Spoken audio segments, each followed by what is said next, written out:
Olá, alunos, tudo bem com vocês? Eu sou o professor José Carlos e na aula de hoje realizaremos a correção da atividade da ficha D24. Primeira questão. A melancia que Jordana comprou pesa 5,28 kg e a de Ricardo pesa 5,9 kg. Qual das duas melancias é a mais pesada? Bem, gente, aqui é uma questão de comparação de números decimais. Para que fique bacana a comparação, é interessante que você utilize sempre do quadro de valores. Esse quadro de valores ele é formado por uma parte inteira, que é o que fica à esquerda da vírgula, e a parte decimal, que é o que fica à direita da vírgula. Beleza? Então, posicionando o número 5,28 e posicionando o número 5,9, você tem condição de fazer a comparação. Aí, se você analisar bem, os dois números têm a mesma parte inteira, que é 5. Então, a definição de quem pesa mais vai depender da parte decimal. O que é que acontece? O que muita gente erra é que ela olha para o 28 e olha para o 9 e deduz o seguinte, que 28 é maior que 9, certo? Mas quando se trata de números decimais, o que é que tem que acontecer? Essa comparação ela só é possível quando a quantidade de casas decimais são iguais. O que é que significa isso? No primeiro valor, quem é a parte decimal, né, o 28, ele é formado por quantas casas decimais? Por duas, que é o 2 e o 8. Já o segundo valor é o 5,9. Quem a parte decimal dele é o 9, e o 9 só é formado por um único valor. Então, a primeira coisa que você tem que fazer é parear esses dois números. Você vai igualar a quantidade de casas decimais. Como é que tu iguala? É completando com o zero. Então, vai acontecer isso, ó. Vai ficar 5,28 e 5,90. Então, observando essa, depois que tu pareou os dois valores, agora tu vai poder fazer a comparação. E essa comparação vai ser determinada pela parte decimal. Qual é o número que possui a maior parte decimal? Será se é o 5,28 ou é o 5,90? Claro que é o 5,90. Então, o maior valor, ou seja, a melancia mais pesada é a melancia que Ricardo comprou. Certo, gente? Então, está respondido. Segunda questão. Observe ao lado a tabela do valor do dólar nos últimos meses, né, de fevereiro até outubro. Escreva em ordem crescente os valores. Se tu olhar para esses valores, você vai perceber que a parte inteira são iguais a 3, ou seja, tu não vai saber quem é o menor, quem é o maior valor, olhando só para a parte inteira, tu vai ter que considerar as partes decimais. Então, tu vai comparar são as partes decimais, e preste atenção e veja que todos esses valores, eles têm 4 algarismos depois da vírgula, ou seja, à direita, a quantidade de casas decimais são iguais, é diferente da questão número 1, que a gente teve que completar, que não precisa. Para você escrever o menor e o maior, basta que você compare as partes decimais. Então, o que a questão está querendo? Que nessa terceira coluna a gente coloque os valores na ordem crescente. Então, observe aí em fevereiro. A parte decimal de fevereiro é 941. A parte decimal de janeiro é 2.205, que já é bem maior. A parte decimal de dezembro é 856, que é 0,856. Se zero à esquerda aí não tem valor algum. Então, 856. Em novembro, 3.314. Em outubro, 4.193. Então, escrevendo do menor para o maior. Na ordem crescente, é do menor para o maior. Então, quem é o menor valor aí? Então, quem é o menor valor? Então, nós temos, ó, 856, que é a parte decimal. Em ordem crescente, aumenta. Nós vamos para qual valor? 941, com parte decimal. Aumentando mais um pouco, nós temos o 2.205 na parte decimal. Vamos escrever agora o 3.314 da parte decimal. E por último, o maior valor, que é o 4.193 na parte decimal. Porque as partes inteiras são todas iguais. Comparando só a parte decimal, está aí a ordem crescente. Agora nós vamos para a próxima questão. Massa e seus colegas usaram uma régua para medir o comprimento dos lápis que usavam. O lápis de Márcia mediu 9,25. De Emanuel mediu 8,5. Cristina mediu 9,025 e Lisandra mediu 8,085. Quais alunos mediram o maior lápis e o menor, respectivamente? Então, para ficar bacana, vamos colocar todo mundo no quadro de valores. Então, nós temos o quadro de valores. Vamos escrever primeiramente o 9,25. Depois, vamos escrever o 9,025, porque tem as mesmas partes inteiras. Agora, para comparar, nós temos o 8,5. E, por último, nós temos o 8,085. Perceba que não dá para fazer a comparação porque a quantidade de casas decimais são diferentes. No primeiro eu só tenho 2, no segundo eu tenho 3, no terceiro eu só tenho uma casa decimal que é o 5 e no último nós temos 3 casas decimais. Então o que é que nós vamos fazer? Vamos parear esses números, completar com zeros. Então primeiramente, ó, 0 lá no primeiro número fica 250. Lá no 8,5 eu vou precisar acrescentar, ó, Lá no 8,5 eu vou precisar acrescentar 2 zeros. Então tá aí, ó. Tudo certinho. Agora a gente vai ter condição de dizer quem é o maior, quem é o menor. Então, logicamente, nós já sabemos que 9, olhando para a parte inteira, nós sabemos que 9 é maior que 8. Então, o maior valor vai sair da primeira ou do segundo valor, que é o 9,250 ou 9,025. Quem é maior? É 250 ou é o 25? 250. Então, nesse caso, o maior é o valor, é o comprimento do lápis de Cristina, que é o 9,25, que quando a gente acrescentou 0 ficou 250, que é o mesmo resultado, gente. Beleza? Agora o menor valor. Claro que o menor valor vai ser 8, alguma coisa.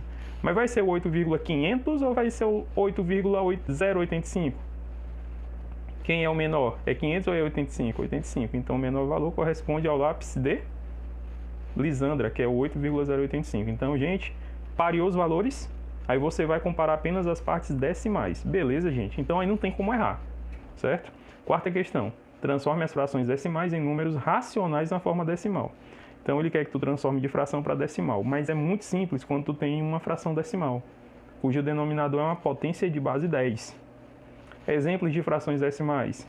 Quando o denominador é 10, quando o denominador é 100, quando o denominador é 1000, quando o denominador é 10.000, quando o denominador é 100.000, quando o denominador for 1 milhão. Sempre essas frações são chamadas de decimais, beleza? Então, lá na letra A, nós temos 36 décimos. Gente, décimo, por que eu leio décimo? Porque o denominador tem o 10. E o 10, ele é um número que ele tem apenas um zero. Então, significa dizer o quê? A relação que você vai buscar é essa. Não é décimo? Décimo vem de 10. Sempre que você tiver uma fração decimal, do tipo 36 décimos, significa dizer que a vírgula, eu vou ter que transformar esse número num número decimal, um número com vírgula. Então, significa dizer que esse número vai ter que ter uma casa decimal, apenas um algarismo depois da vírgula. Então, 36 décimos é o mesmo que 3,6. A relação que eu vou buscar é a quantidade de zeros com a quantidade de casas decimais que o número precisa ter. Beleza? Já na letra B, nós temos 10.984 centésimos. Centésimo vem de 100. 100 tem quantos zeros? 2. Então, o numeradorzinho ali, para ser transformado em decimal, ele precisa ter duas casas decimais. Ou seja, 2 algarismos depois da vírgula. Então, logicamente, que a vírgula vai ter que ser posicionada entre o 9 e o 8. Ó. Você está vendo? Ficou 109,84. Por que 84, professor? Porque 84 são duas casas, é o 8 e o 4, que correspondem aos dois zeros lá do denominador. Beleza? Na letra C, nós temos 8.473 centésimos. Centésimo vem de 100. 100 tem quantos zeros? 2. Então, logicamente que o numeradorzinho ali, que é 8.473, para ser transformado em decimal, ele precisa ter quantas casas decimais? 2. São 2 zeros no denominador, então tem que ter duas casas decimais. E essa vírgula vai ter que ser posicionada onde? Entre o 4 e o 7. Vai ficar 84,78. Você percebeu que sobrou o 7 e o 3? São duas casas decimais. Por que duas? Porque o denominador é 100 e tem dois zeros. Certo? Na letra D, 7 centésimos, ou seja, 7 sobre 100. E aí esse número 7 precisa ter duas casas decimais. Mas, professor, o 7 ele é único. Como é que eu vou fazer? Se não tem, eu complemento com 0. Vai ficar assim.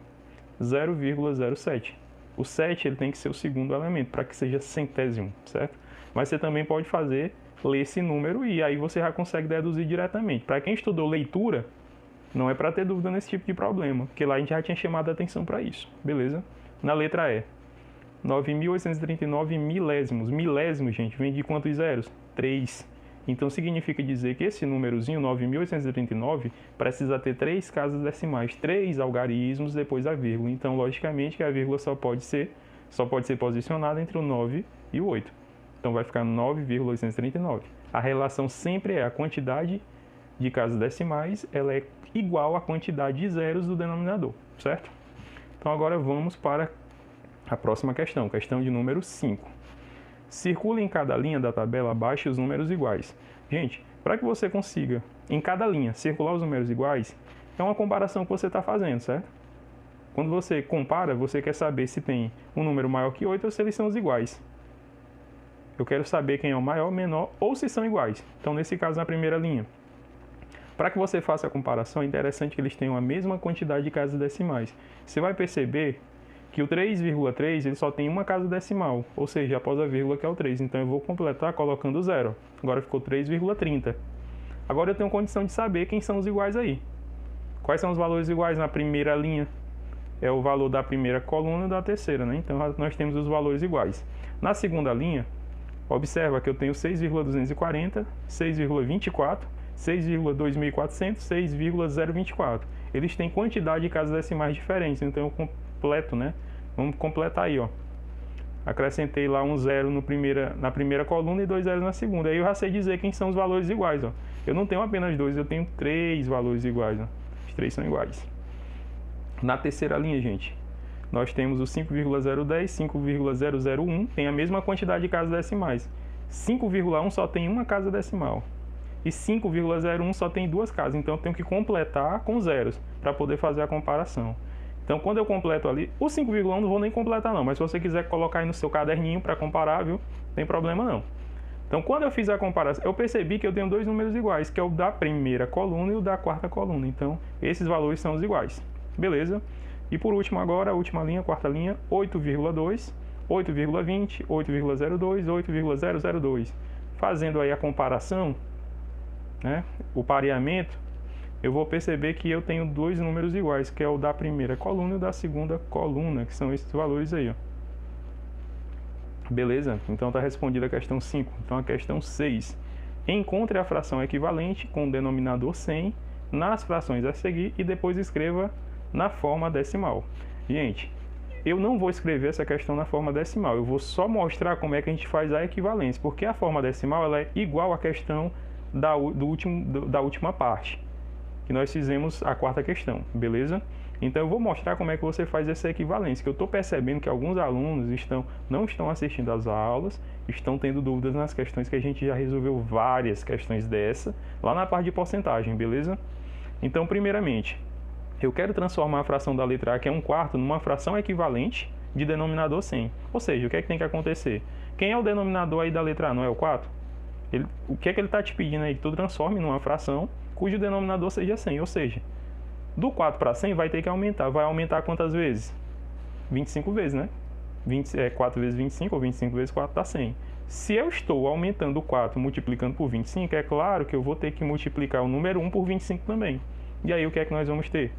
1 vezes 25 dá 25, 4 vezes 25 dá 100. Então nós temos 25 centésimos.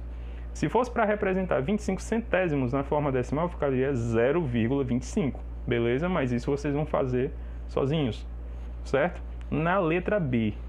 Na letra B, qual é a fração, né? 1/10. O denominador precisa ser 100. Se o denominador é 10 e ele precisa ser 100, então eu vou ter que aumentar. Mas eu vou ter que aumentar ele quantas vezes? 10 vezes? 10 vezes 10 dá 100. Vou procurar um número que multiplicado a 10 dê 100. E esse número é o próprio 10. Bem, se eu estou multiplicando o denominador por 10, o numerador eu vou ter que multiplicar por igual valor. 10 também. Então, 1 vezes 10 dá 10. 10 vezes 10 dá 100. Então, o número vai ser 10 centésimos. Beleza? E o que é 10 centésimos, gente? É 0,10. Lembre-se, centésimos, 2 zeros, 2 casas decimais. Na letra C, nós temos 1/2, ou seja, 1,1 sobre 2. E a fração equivalente de denominador 100 vai ser qual fração? Então, precisa-se aumentar esse 2 de modo que ele alcance o número 100. Para isso, eu vou ter que multiplicar 2 por quanto? Qual é o número que a gente multiplica o 2 e o resultado dá 100? Esse número é o 50, né, gente? Então, nós vamos multiplicar 2 vezes 50 e o resultado vai ser igual a 100. E nós vamos multiplicar o número 1, que é o numerador, pelo mesmo valor, que é 50. Então, 1 vezes 50 é 50, 2 vezes 50 dá 100. Então, nós vamos ter 50 centésimos, que é o mesmo que 0,50. E na letra D, nós temos 1/5. O denominador é 5, não é 100. Para que esse 5 alcance 100, eu vou ter que multiplicar o 5 por quanto, gente? Por 20. Se eu multiplico o 5 por 20, o 1 eu tenho que multiplicar por igual valor. 1 vezes 20 é 20, 5 vezes 20 é 20 centésimos. E 20 centésimos é o mesmo que 0,20. Beleza, gente? Para finalizar a correção, eu não vou resolver todas as questões, só algumas. Para finalizar, nós temos: em qual das opções a seguir o número 4 tem um valor relativo a 4 milésimos? Por que eu coloquei essa questão, que ela é bem simples? Porque eu fiquei muito triste com alguns alunos que erraram essa questão. Gente, você já tem que ter em mente o quadro de valores. Ele quer saber em qual situação dessa o 4 ele representa o 4 milésimos. Será que o 4 da letra A ele representa milésimos, gente? Esse 4 aí na letra A, ó, colocando aqui no nosso quadro de valores, Esse 4 aí, ele está na ordem das unidades, então ele não é milésimo. Na letra B, o 4 em questão, ele está em qual ordem? Na ordem dos centésimos, então ele não é milésimo, ele é centésimo. Na letra C, o 4 está onde? Na letra C não é 6,014, onde é que o 4 ele está em qual ordem? Na ordem do milésimo. Aí sim, ó, a resposta é essa, letra C. E na letra D? 6,041. O 4 ele está em qual ordem? Na ordem C, que é centésimos. Então, ele quer saber nessa ordem. Em qual das opções o número 4 tem valor relativo a 4 milésimos? Então, nós temos aqui, ó, 4 milésimos. Então, letra C. Tá, gente? Não erre mais esse tipo de questão, tá? Aluno de 8º ano não é mais para estar errando esse tipo de problema, que é um conteúdo que a gente já estudou bastante. Nós já estudamos no 6º, no 7º ano, sem contar lá no 5º ano, tá? Então, se você tem dúvida, procure estudar. Você tem nos seus cadernos, pegue o caderno das séries anteriores e vai estudar, beleza? Até a próxima aula.